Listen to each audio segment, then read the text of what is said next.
Live.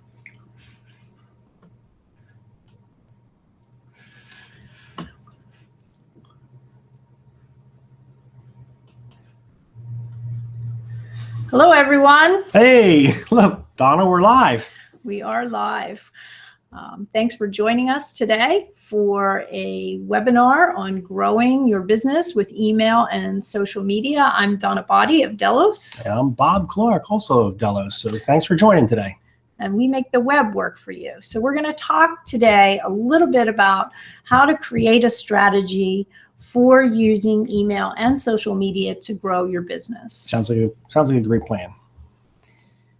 If you have any questions, put them in the chat, please. We'll be happy to get to them either during or after the presentation. And we'd like your feedback on topics and information as well. Terrific. Yep. All right, so let's get started here.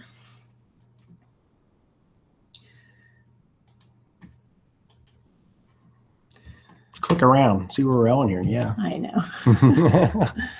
All right, so we're going to talk about a digital strategy. So the objective is to teach you how to define your goals and to choose the right campaign to achieve them, because it's all about the results that you want to get.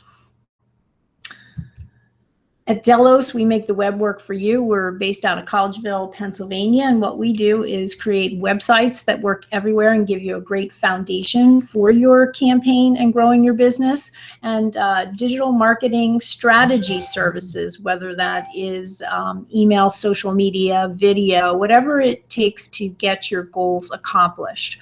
We're also an authorized local expert for Constant Contact, Speaking which is of email, the #1 small business marketing platform out there. And we're a Google for Work partner as well.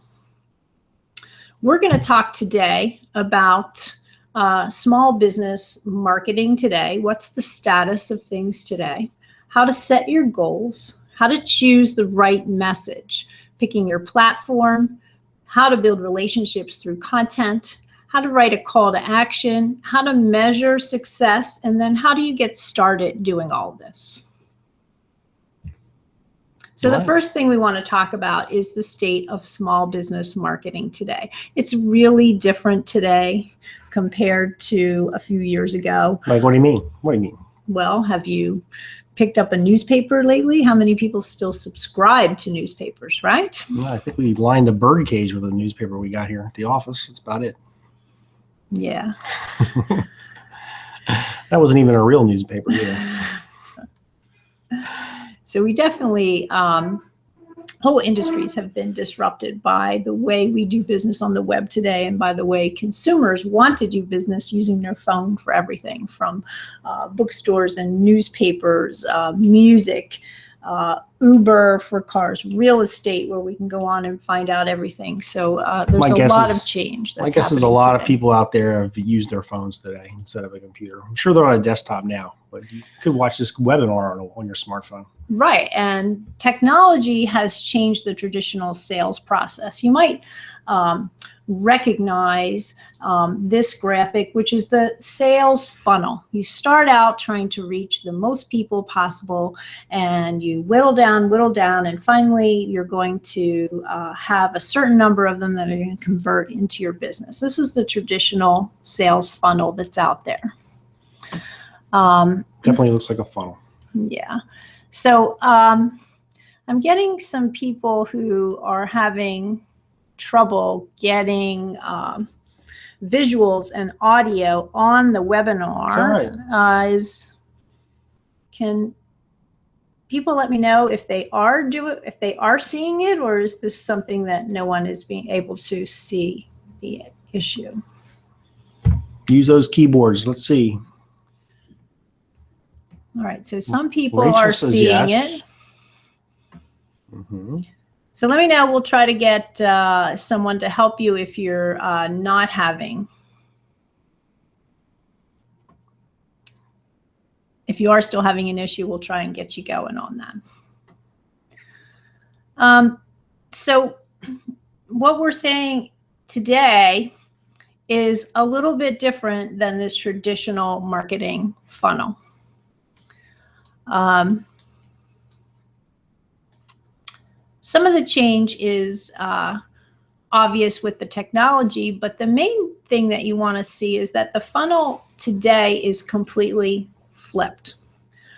In other words, instead of doing broadcast to generalize things, whether that's a Yellow Pages ad or a billboard you expect people to see, or a TV ad or a mass mailing that's out there, you start out with really contacting the people that you know and having them share your information, whether that's through email, social media, word of mouth. The new marketing funnel relies very heavily on engagement and building a relationship with your customers. And this is where small businesses really have a great advantage, because you make your business building personal relationships with people. A lot more so than bigger businesses would, you'd say, Donna, right? Because you can get the more one-on-one type of feel with right. Your I don't customers. feel like I have a good relationship with anyone at Comcast, for example. But, my plumber, that's a different story. So you definitely have an advantage as a smaller business in this new world, which is depending upon relationship marketing. Engagement is the new word of mouth, and it is the new over the fence. So like all the social medias that are out there that we're using, and even email is the way a lot of people are communicating these days. Even if I'm a small business, people look for that stuff all the time. They want to be connected that way. Right. So there's a lot of different social media, though, and a lot of different ways to reach people. And so the big question is, how is it that we should actually reach out to people? It's hard to make the decisions on that. Let's see. Just want to check and make sure that everyone is able to get on and work. Okay.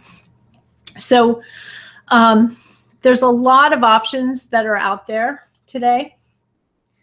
And the question for you is, are you making the most effective decisions doing that?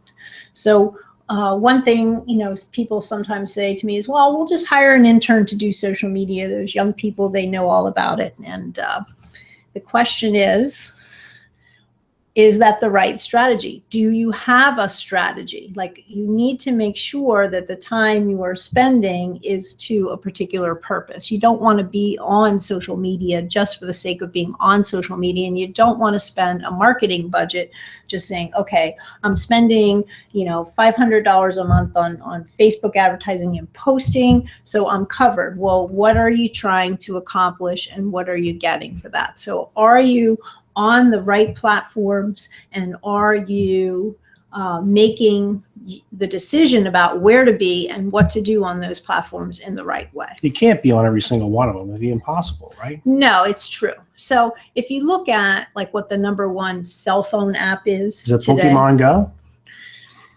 Facebook? Some people's. It's actually email. Email. Even among younger people. So the first place you do want to look is email, and definitely on mobile, because more emails are open on mobile devices than on desktops. It's like 53% these days that people are looking up things on mobile for their email. Right. And the other good thing about email is the ROI on it, because people have found that they get $41 return for every dollar that they've spent.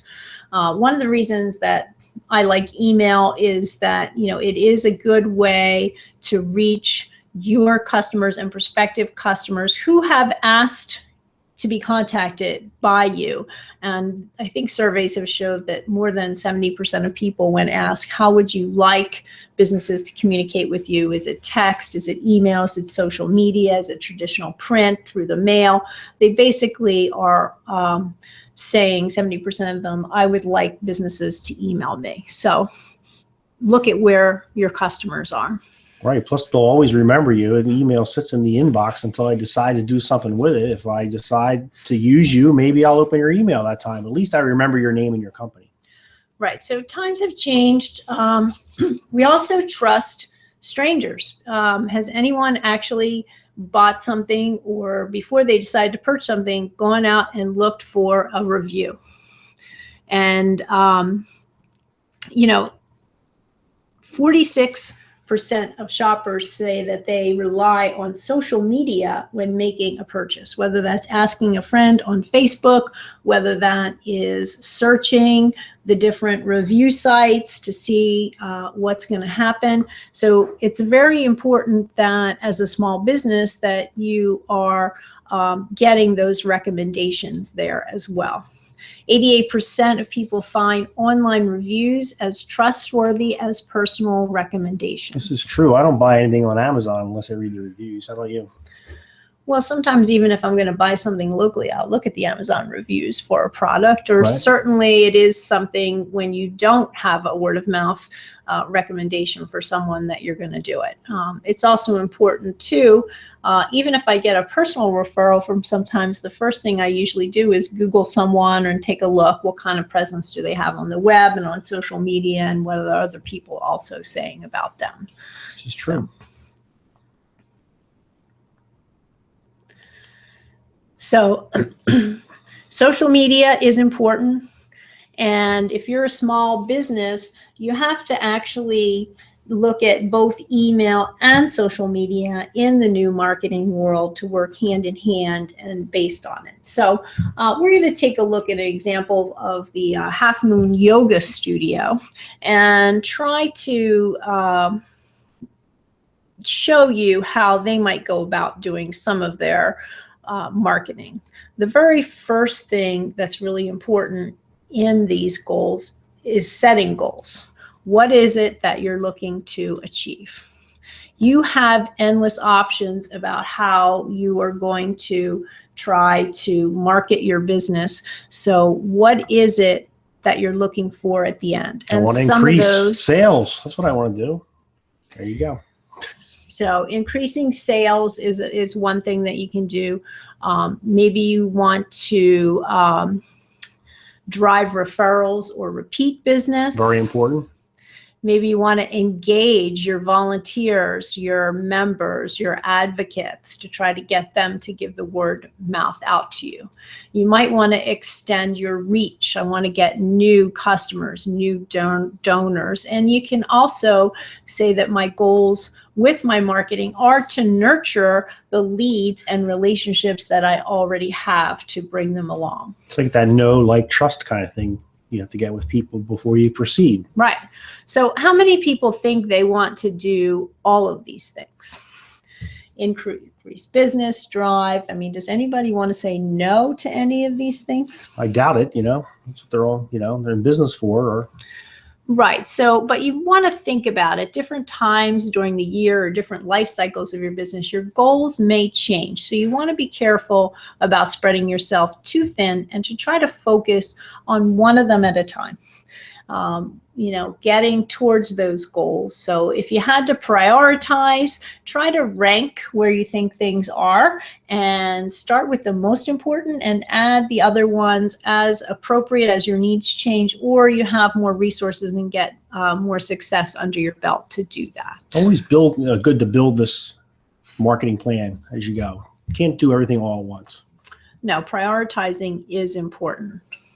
So when you go about setting your goals, what you want to do is to find out who are you trying to reach? Who is your ideal customer? It's important to know who you're trying to talk to. Sometimes we get people who say, oh, everyone's my customer. Well, not really. You really have an ideal customer. And you may actually have customers that don't fit your ideal, but it's okay that that's the case, but that doesn't mean you have to try to advertise to get those people. As you spend your marketing budget and your marketing message, it should be directed towards people you would like most to be your customers and who will be the best fit for you. Makes total sense because, not everybody is your customer. So who are you trying to reach? What is your target? Write down some real numbers. Right. I would like 100 more leads this quarter, or number of customers, number of sales. That way you can actually determine if you're going to meet what these are. Yeah, and have that deadline date at the end, right? Correct. So, but make sure they're challenging numbers, but achievable. Right. Okay. Sure, we would like, the average website to cost $5 million tomorrow, but not a lot of small businesses want to spend $5 million. Anybody from the government listening? If you have $5 million for your website, just let us know in the chat. So you want to look at what your target is, set real numbers, and when you're going to accomplish it by. So that's part of setting your goals. So, think about what goals would be good for you and your business at this time right now, and write them down. Right. An example with the Half Moon Studio, for example, is they want to reach out to current and previous members. Right. We'll keep building up that relationship with those people. And what they want to do is make sure that they can increase their class attendance so that every class they give has at least 10 attendees. It's a good goal. And over the next 3 months, they're going to do that. Okay. So after this webinar, we're going to send you out a very brief survey, but we'll also have a little workbook on there that will let you write down your own goals and help you implement the things that we're talking about today. Great.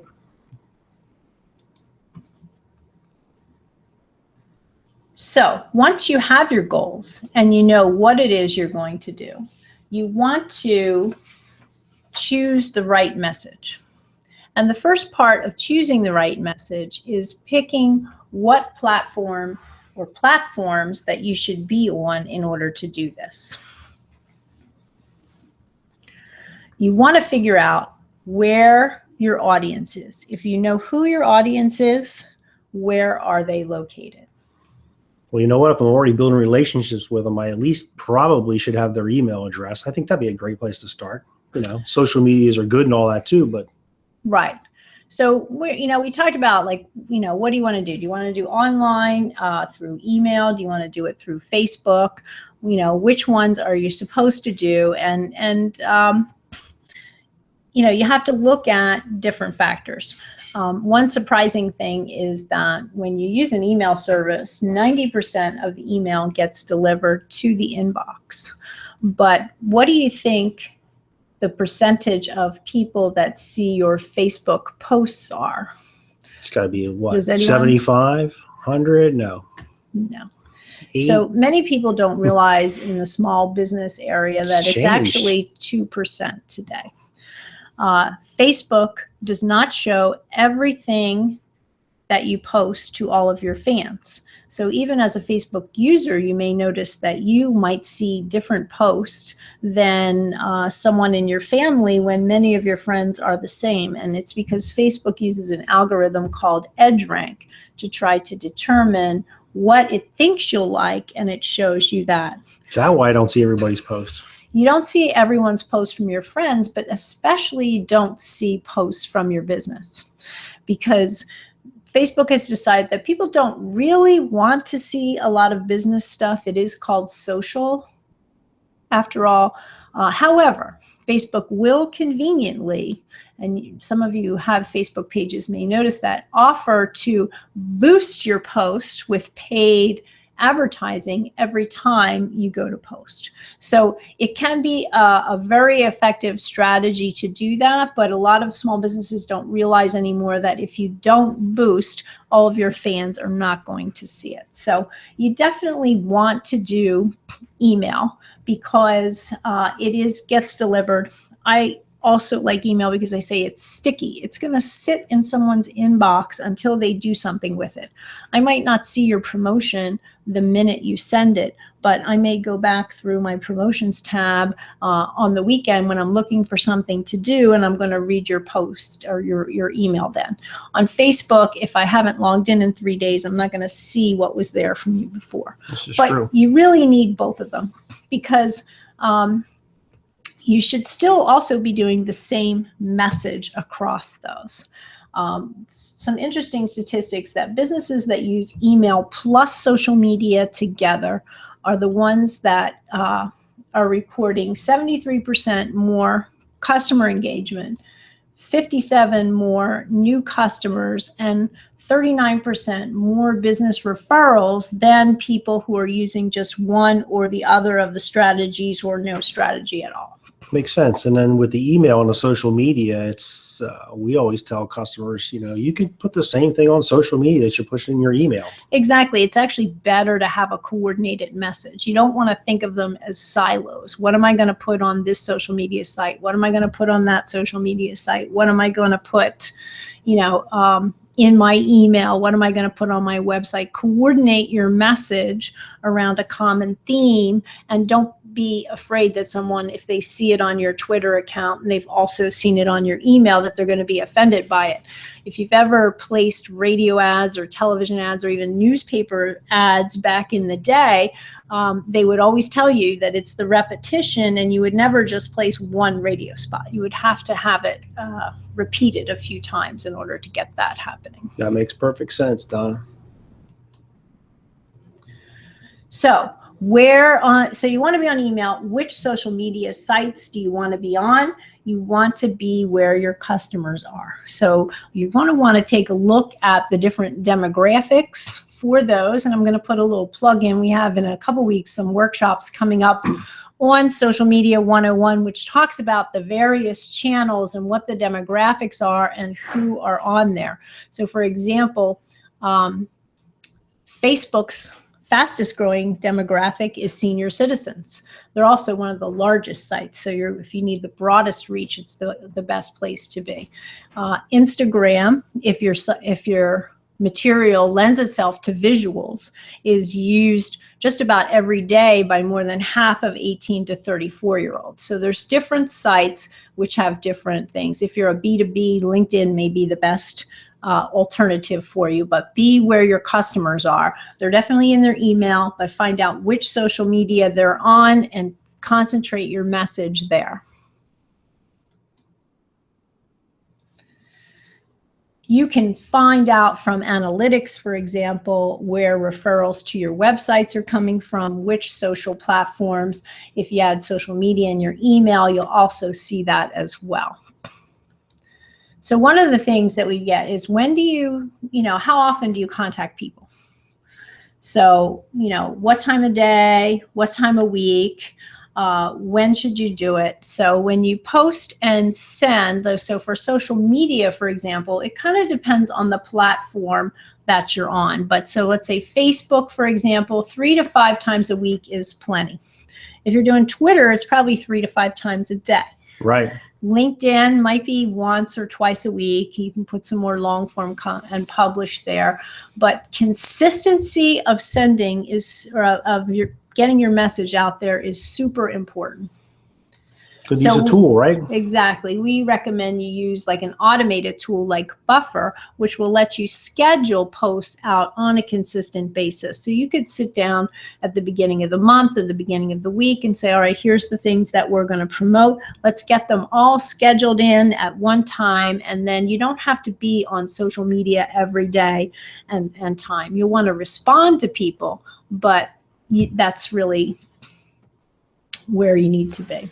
Makes it so much easier when you can do this, just sit down for an hour or two, once a week and schedule these things out and make it simple. Right. And email is the same way. 2 times a month is the most common frequency. A lot of businesses get traction with 1 time a week. But again, keep in mind that it's got to be mobile and it's got to be short. So you can use reports in your email to determine the optimal frequency and the time, what's getting the right engagement. One of the things we've found excellent results with in email is be consistent in your timing. Same exact time of day, same exact day of the week. Right. So we work with the Chamber of Commerce that does Monday morning with the Chamber, and it's all the events for the Chamber that week. And so you know that it's coming out then, and you look for it then, And that's the part to do it. So it takes some time to build it up, but you're going to get a lot more traction if you do that than if one month you send 2 emails, one on the 1st and one's on the 17th, and the next month you send something on the 6th, the 8th, and the 10th, and nothing else. So it's important that the whole thing with social media and email consistency is super important. So we talked about the platform. So now we want to talk about what is it that you say. You need to build relationships with your customers through the content that you provide. So what do you provide? Pie, Donna? Everyone likes pie. Looks good. Yeah. Looks good to me. One thing to note is that content is all about them, not you. Okay. So you don't want to be selling, promoting, because you will not get any followers on social media, and you will train people not to open your emails, unless that they happen to be looking to buy. There's a couple retailers that I get coupons from. Their big retailers that I find I never look at their email until I'm ready to go to the store. Then I'll search and try and find the biggest coupon that there is and use that, and then I'll delete all the other ones. That's right. As a small business, this is not a good strategy for you. You don't want to make people only ever come to you when there is a discount on there. It's okay to offer something once in a while. So the content's got to be valuable stuff. It's got to be some good insight and tips. Exactly. About 80% of it should be valuable content and information, and 20% promotion. So what is valuable content? So it sounds something like this. So let's say you're an accounting firm. Content is 3 common mistakes you might make on your taxes. That is some information which someone will find useful to them and important in their day-to-day life. And the promotion sounds more like, let us do your taxes. No, Call us today. I'd rather learn something first and get something of value. Well, but it's still okay to ask for the sale. Right. You just don't want it to be 100% of what you're going to do. So people say, well, I don't know what I'm going to say. Well, there's a lot of things you're already talking to people about and doing it. So you can turn questions like, how do I weatherproof my golf bag? Can I set my own volunteer hours? Where can I find a map of your location? Into content. Here's a tutorial to weatherproof your bag in 5 minutes. Yep. Top 3 benefits to volunteering this summer. We're in your neighborhood, find out where. So it's really important that you think about the things you're already telling your customers in person day after day after day, and say, oh, how do I share that with a larger audience? And those are the type of things you're going to put on social media. In addition to content like this, people like behind the scenes stories. They want to learn about your team and different things like that. So, another opportunity is to make sure that your content creates a great subject line or heading for your social media post. This is what's going to determine if you get noticed or not. This is true. So in email, for example, a great subject line is 5 to 8 words long. That's it. Don't make it too long. It might include numbers. So like 5 ways to do something, Right. 7 tips for this. Top 3 mistakes you want to avoid on your tax return, right? People like that stuff, yeah. And you also want to encourage action today. So, when should I do it? Using the word today, this week, register for this event today. So it's important that your subject lines are something that makes people want to open up your email or click through on your social media post. So if I have a Facebook post and I just call it May newsletter, boring. It's not going to get the kind of traction. Especially since it's August. Well, I told you I don't go through all the email very often. So that's what we've got. So that's what you want to do. And you don't have to do everything yourself. Really? It's okay An important trend right now is called content curation.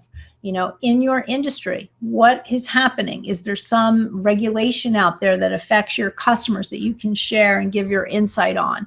Can you have a special guest? If you represent a number of products, what do the manufacturers have for you as resources? They may have graphics, they may have comparison charts. All these things you can share on your social media and in your email and become the expert in your field, providing valuable information, but it's not something that you must go through and do yourself. Makes perfect sense. I mean, there's so much great content out there that you can share. Right. Now, you don't want to go take someone else's blog and post it on your website as your blog and pretend that it's your information. But if you're sharing an article with someone else and giving them credit for it, that's fine, and the use is okay. So another thing that's important is that you make it look like you. You really want consistency between your website, your email, your social media, so that people understand that the brand is you, and your logos are the same, your colors are the same, your tone is going to be the same across all the platforms that you're going to do. This is part of that consistency, which is going to get you traction and make your brand resonate and be recognized. The other thing is, it's important to make it engaging with visuals. So you want to, spotlight your products, your services, your employees, your customers. So in an email, for example, they have found that 3 or fewer images get the most results. Right. In your email or social media, make the images clickable. If you're doing video, make them under 90 seconds. A great story could be 90 seconds, but many videos you want to be 30 seconds or less. Or your Instagram now lets you do 10-second videos or 6-second vines on Twitter. So people don't have the attention span they used to, so they just want to keep moving. We get so many emails, we have so much social media, so it's got to be right and short and to the point. Well, and a lot of people like the visual, like video content, for example. Forrester did a study and it found that increased click-through rates by 300%. People like product demos, right, customer testimonials, user-generated videos. Some people like using my iPhone and just taking a video, right? Right, but I mean, can your fans show us how you're using our product or something? True, you could do a contest, things like that. People will watch that stuff and will participate in that, spreading the word about you. It is called social media for a reason. You really want to use your voice and have people get to know you, as opposed to some nameless, faceless corporation. That kind of stuff is not getting as much traction. And if you are that big, nameless, faceless corporation, you have a huge marketing budget to compensate for it. Right. As a small business, leverage your strengths and do it that way. Perfect. Make it mobile. This cannot be said enough, really.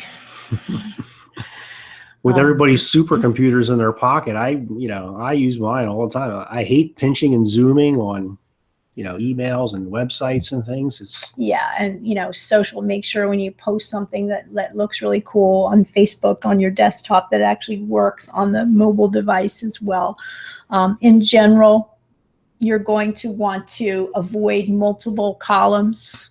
You're going to want to use larger font sizes, and you're going to want to limit the number of images that you have. Nobody wants to go through your gallery of 100 images in an email or a Facebook post. They won't do it.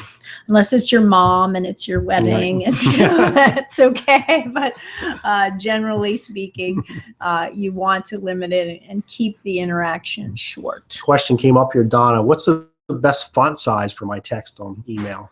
On email, you should really aim for 14 point. Right. Or more on doing it. Make it so that your information at a glance is really quick to read. So when you do your emails and stuff, use what's called a mobile responsive template so that it sizes automatically. Make sure that you have the same consistent information every time. You're paying attention to your subject line and the first few words of text. I'm calling them teaser text because it's what shows up in the inbox before someone clicks on it. Make sure your logo and branding is consistent. The title jumps out. You have a call to action. You should always want someone to do something. Click through and register for my event, whatever should be done. Use your social media buttons and your contact info in your email. When you do a Facebook post or Twitter or whatever, you can have some templates for that as well that have your branding on it and information so that people start to expect a certain thing from you. Yeah, and this is your Tech News Tuesday. Comes out every Tuesday morning for those people who got it. And we put a little tip in there about how you should grow your business on the web. And we curate a lot of information. That's not always our stuff, reading more, but something we find interesting and send out there to people that if they want to learn more, they can learn more. If not, you get the whole gist of the information. Right. And I always learn something putting it together too. Like I learned, you're not allowed to use Olympics in your tweets if you're a business, like which that, was today's. The Olympic Committee wants to reserve that right for their billion-dollar sponsors only. So we talked about picking your platform, what type of content you should share. And then I touched on just briefly now that you should have a call to action. What is it you want people to do as a result of what you're going to do? So you do have this 20% promotion thing that you're doing. So what is it that you want someone to do when you are doing your promotion? So we have this thing here, like how do you get from your goals to your results? It's got to be that call to action, isn't it? The call to action is the bridge there. It means that you want someone to do something that is measurable so you can tell if they have actually done it. So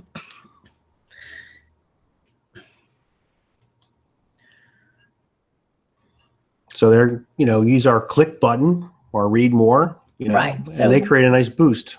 Right. So if you're going to do your call to action, it's usually always better to put it in a button.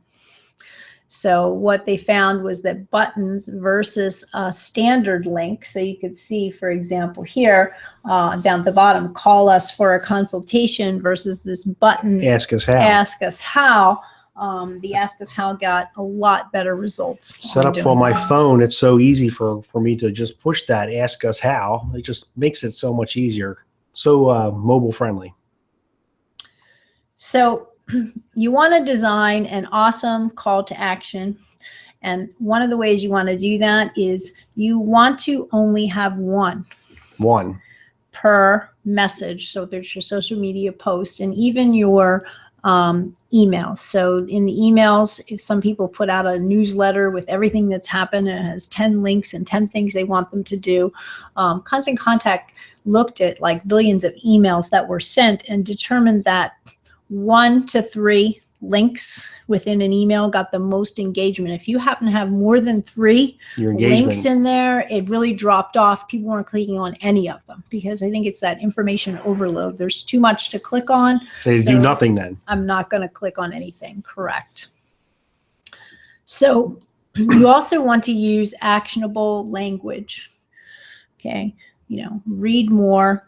Click here, learn more, register. There's a lot of different things that you want them to do.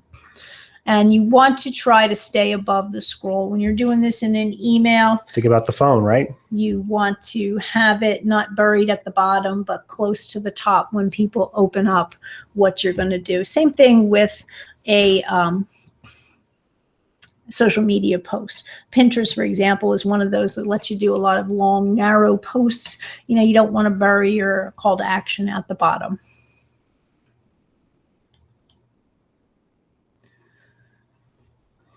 And create the clickable buttons. So emails with a single call to action versus multiple ones increase clicks by 371%. That's really good. Is that 371% is, that clicking is what's telling you, is your message working? Right.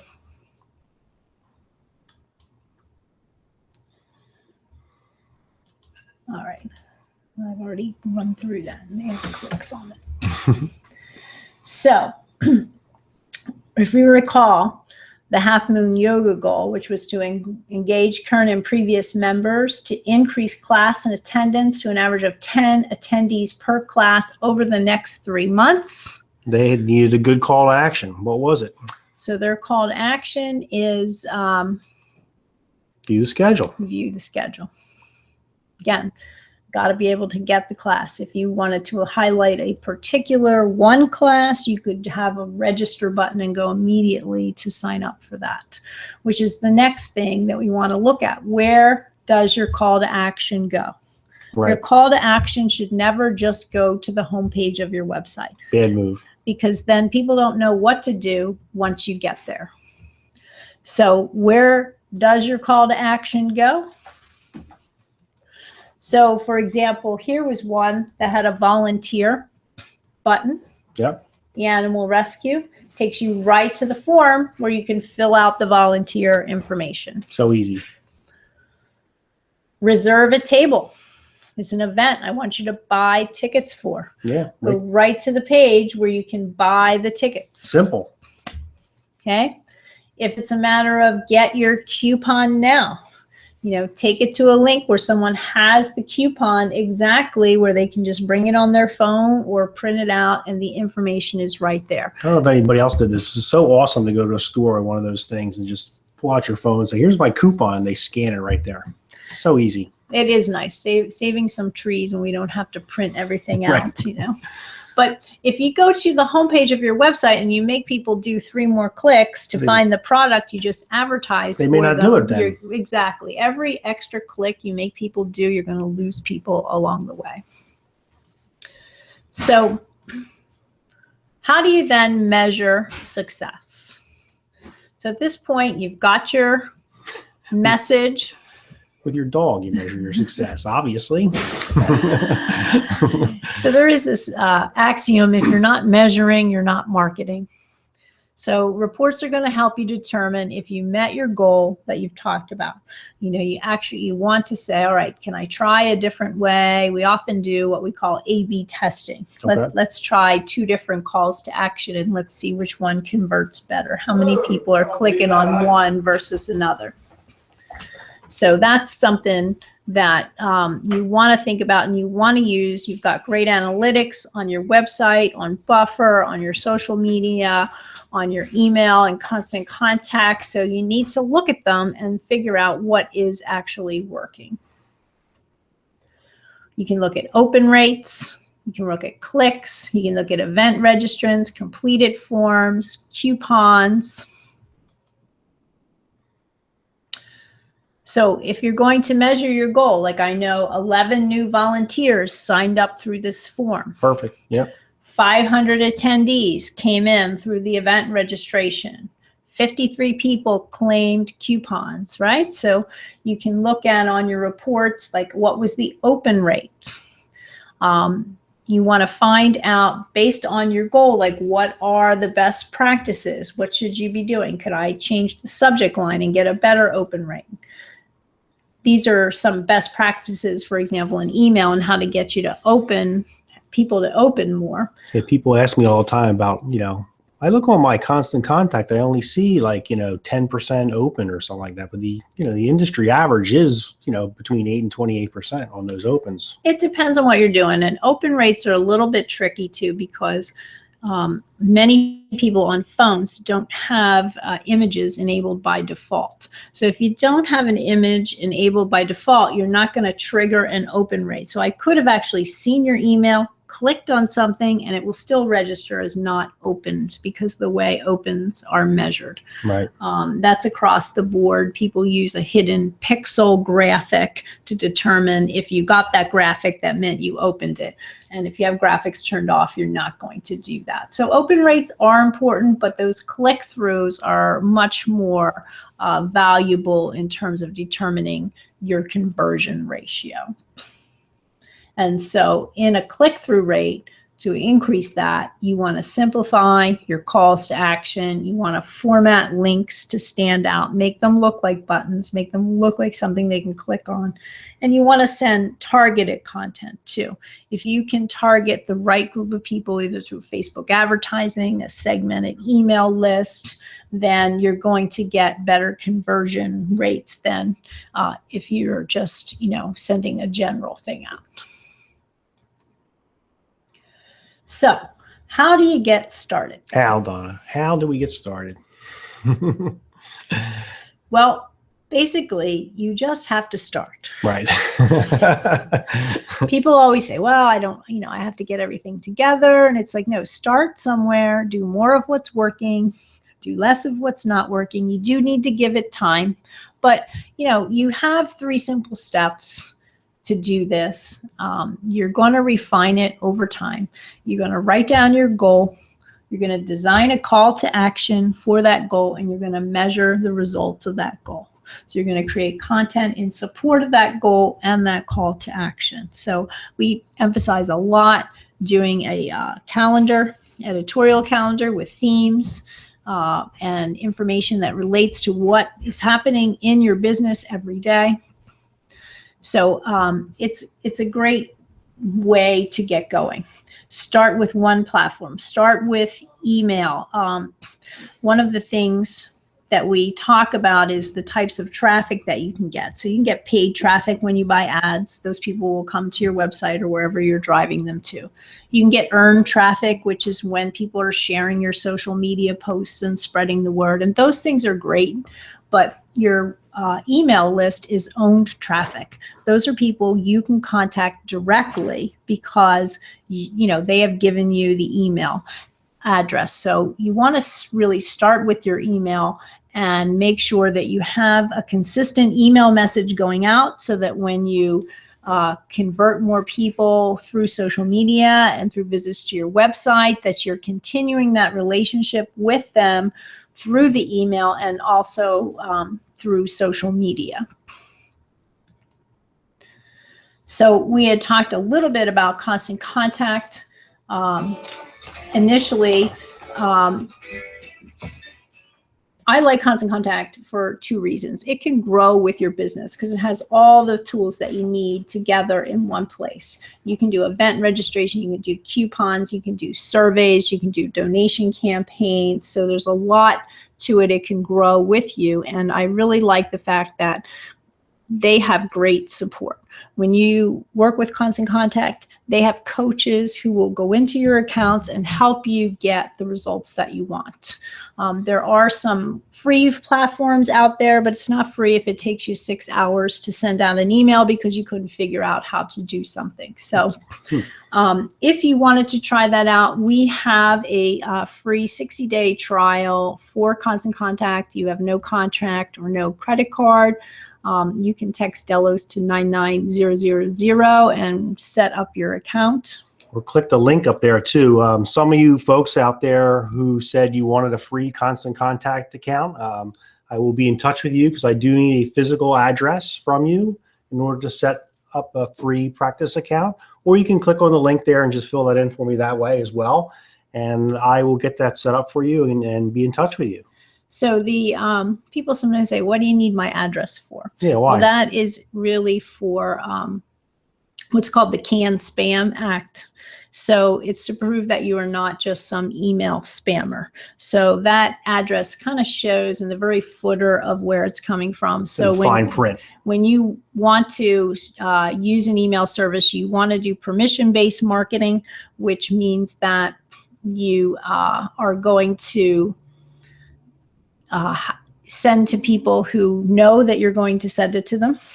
you don't want to buy a list, and you agree that people can unsubscribe at any time by clicking on the unsubscribe link. So using a service like this keeps you in compliance with all of the laws. It also manages any unsubscribe or bad emails for you automatically. It's not something you have to do manually. And we just had gotten last minute word from Constant Contact yesterday that if you know this is something that you're interested in, and the prices for a month-to-month package start at $20 a month, but there are prepaid discounts as well. But they're having this flash sale, was yesterday, today, and tomorrow only. If you, after we set up your test account for you, if you decide you actually wanted to get it, it's 50% off your first 3 months of email or email plus. So if you know that's something that you want to do, it's a great value. I've never actually seen a 50% discount from them before, but it's a pretty good price. Why That's they call good. it the flash. That's right. So you can do this. We are here to help you. If here is the contact information for us. And if you guys, we have a couple minutes for some questions or comments, please let us know what it is you'd like to hear more about or need clarification on.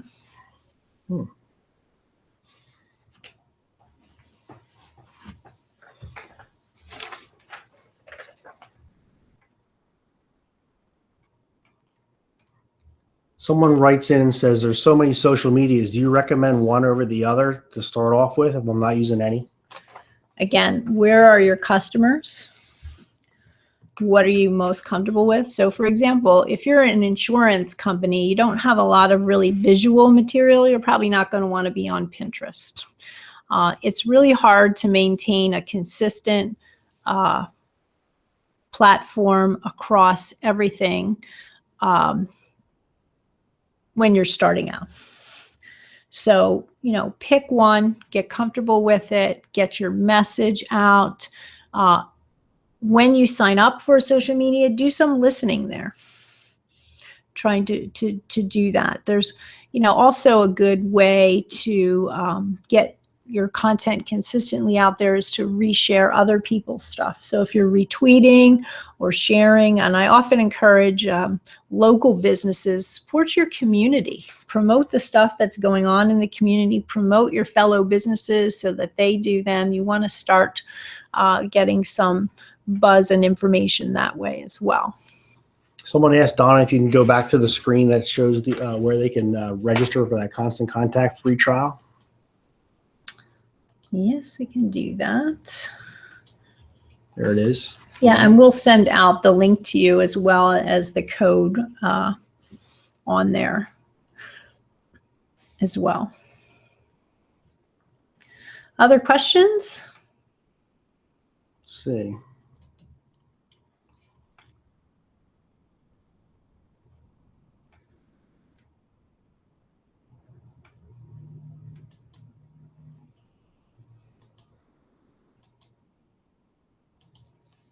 I don't see any other questions here at the moment. All right. Everybody's a social media genius and email genius already, which is awesome, right? I hope that's the case and you're not asleep. So hopefully you found the information valuable, and like I said, we'll send out the quick little worksheet to help you do your own goals. Planning, a little bit of planning will lead to the best results. If there's anything about people who have a really good strategy, and I mean good strategy by they are growing their business using these tools versus people that aren't, it is having that plan to achieve a specific goal and being consistent in the implementation about it. Terrific. Yeah. So thank you all for tuning in today.